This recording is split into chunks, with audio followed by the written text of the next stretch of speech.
So, the problem of this system is comprehensive hospital billing and admission system. So, it includes patient information, vitals, room rates, and additional charges.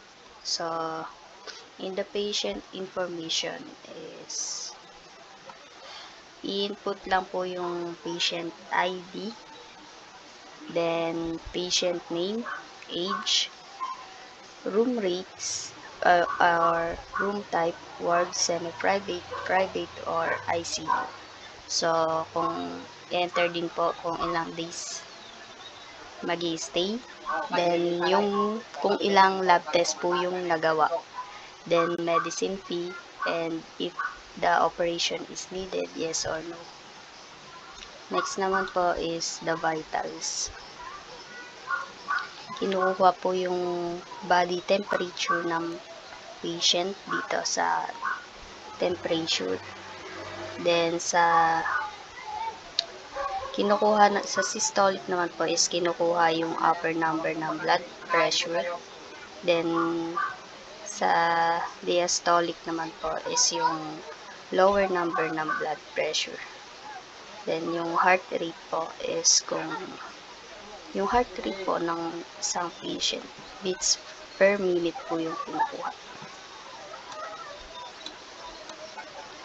Then next is the room rates. So if room type wards, then yung room rate po is 500. Then kapag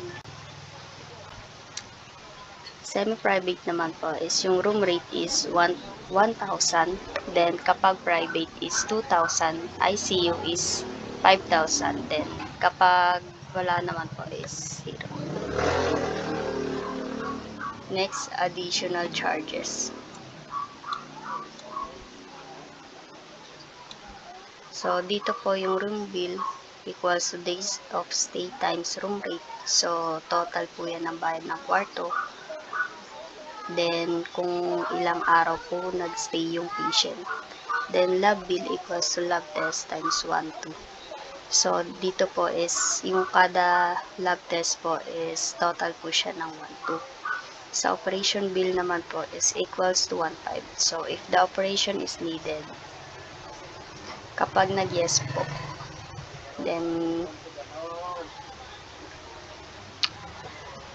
may add pong 1,500. Then, kapag wala naman po is 0 lang. Sa subtotal naman po is, yun po, pinagsama-sama lang po yung total ng lahat ng yan. Then, may discount condition din po. So, if the age is greater than 60, so, which is times 0.20%, so, bali po is, ang discount type po is senior citizen discount apply. Then, kapag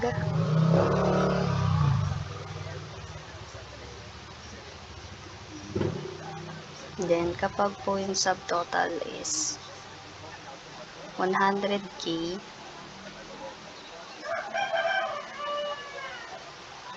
then magta-times po siya ng 0.15, then the discount type is high bill discount, so 15% applied. Then kapag 50,000 naman po, yung discount is 0.10%, then discount type is high bill discount, 10% applied.